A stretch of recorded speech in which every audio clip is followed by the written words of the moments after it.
Budget 2026 में सरकार ने विकास और अनुशासन पर फोकस रखा है। इनकम टैक्स स्लैब में कोई बदलाव नहीं किया गया, जबकि नया इनकम टैक्स एक्ट 1 अप्रैल से लागू होगा। विदेशी आय 1 करोड़ से ज़्यादा होने पर 30% टैक्स लगेगा। एमएसएमई और इलेक्ट्रॉनिक सेक्टर को बड़ा बजट मिला। सेमीकंडक्टर मिशन 2.0 की शुरुआत हुई। हालांकि बजट के बाद शेयर बाजार में भारी गिरावट दर्ज की गई। सेंसेक्स करीब 1800 अंक टूटा और निफ्टी में 500 अंकों से ज्यादा की गिरावट आई। बजट 2026 मौके ज्यादा या बाजार की चिंता, फैसला आपका। मैं मनीष साइबरमैन, शरीफ सराफा बाजारगंज कमेटी से महामंत्री हूँ। जी, जैसे देखा जाए जो आज बजट सरकार द्वारा जारी किया गया है उसको आप किस तरीके से देखते हैं और कितना लोगों को इससे फायदा होने वाला है? देखिए, बजट में 2-3 चीज़ें बहुत अच्छी आई हैं व्यापारियों के लिए भी और आम लोगों के लिए भी, कि जैसे एक तो उसमें ये आया है कि जो इनकम टैक्स लोग गलत भी देते थे, है ना? उसमें अगर उनको सज़ा का प्रावधान था पहले, उस सज़ा के प्रावधान को उन्होंने बहुत कम और बिल्कुल ये हटा दिया गया है। उससे क्या है कि जो लोगों को एक टॉर्चर वाली स्थिति होती थी किसी के द्वारा भी, वो नहीं की जाएगी। कि ठीक है, कोई गलत कर रहा है तो उसको उसमें पेनल्टी होनी चाहिए, है ना? उसमें बहुत फ़र्क आएगा। दूसरा, यदि हम देखें कैंसर पीड़ितों के लिए दवाइयों का और जो आयुर्वेदिक अस्पतालों के लिए उन्होंने बजट में बोला है, इसके लिए क्या है कि कैंसर यानी कि एक व्यक्ति सबसे पहले मेंटली टूटता है, तब वो शारीरिक टूटता है। और यदि किसी को पता लग जाता है कि मुझे कैंसर है, तो वो मानसिक रूप से बहुत बहुत ज़्यादा टूट जाता है। और यदि उस दवाइयों में उसको छूट मिलेगी तो शायद वो तो टूटे। और जैसा कि हम देख सकते हैं कि जो इस बार का जो बजट है, वो एक आम आदमी के लिए, व्यापारी के लिए, हर तबके के लिए अच्छा बजट निकाला है। उनकी परेशानियों को भी देखते हुए निकाला है, उनकी अच्छाई को देखते हुए भी निकाला है। जारी किया गया है, इसको आप किस तरीके से देखते हैं और कितना आम जन को इससे फायदा होने वाला है? देखिए, आज जो 1 फरवरी को बजट पेश किया गया है, इसमें सरकार ने, चाहे वो हिंदुस्तान में अब भारतवर्ष में इंफ्रास्ट्रक्चर को लेकर के, लघु उद्योग, एमएसएमई, कैंसर की दवा सस्ती की है, रेल के नए कॉरिडोर बन रहे हैं। अगर बहुत विस्तार से ना जाएं, संक्षेप में हम देखें, आप ये मान के चलिए ये जितने भी निर्णय हैं, जितने मैंने चर्चा की, ये जितने भी निर्णय सरकार ने लिए हैं, जिन जिन पर ध्यान दिया है, जिनके लिए बजट पास किए हैं, जिनके लिए अलग से पैसे की व्यवस्था की गई है, उन सबसे आम जन को बड़ा फायदा होने वाला है।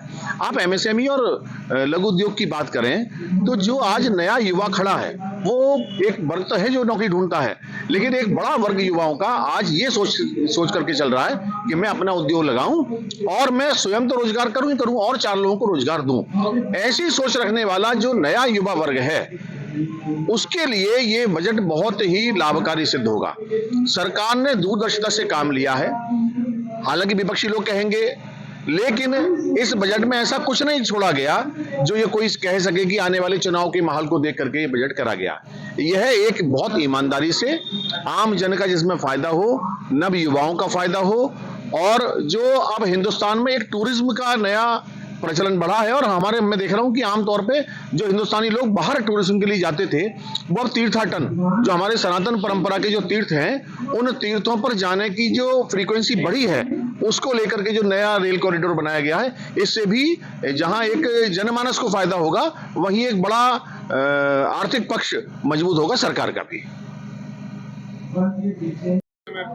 मैं अनीता श्रीवास्तव। देखा जाए आज जो केंद्र सरकार द्वारा जो बजट जारी किया गया है, उसको आप किस तरीके से देखते हैं और कैसा बजट? केंद्र सरकार ने जो अभी बजट पारित किया है, बहुत कुछ ध्यान में रखते हुए उन्होंने करा है। केंद्र सरकार ने अभी स्वास्थ्य, शिक्षा, हर वर्ग के लिए बहुत सुविधाजनक बजट पारित किया है। उन्होंने सबसे ज़्यादा महत्वपूर्ण, उन्होंने कैंसर की कुछ दवाइयों के लिए भी उन्होंने छूट दी है और हर वर्ग को बहुत ज़्यादा फायदा दिया है। इसके लिए सरकार 7 रेलवे कॉरिडोर बना रही है, इससे भी सभी लोगों को बहुत फायदा मिलेगा।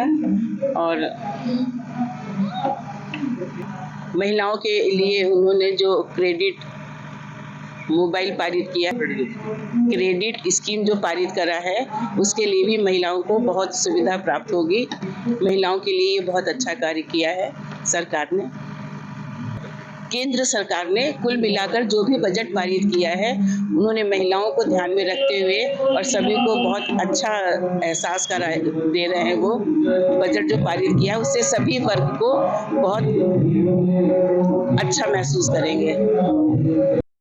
जी, मेरा नाम श्रीकांत शर्मा है। अच्छा, जो देखा जाए कि जो केंद्र सरकार द्वारा बजट जारी किया गया है, तो उसमें युवाओं का कितना ध्यान रखा गया और कैसा बजट? देखिए, जो युवाओं के बीच में पहले चर्चा चल रही थी केंद्र सरकार को लेकर, वो इमेज कहीं ना कहीं खारिज करी गई है कि कॉमन मैन की या कॉमन पीपल की सरकार नहीं है। बिल्कुल है।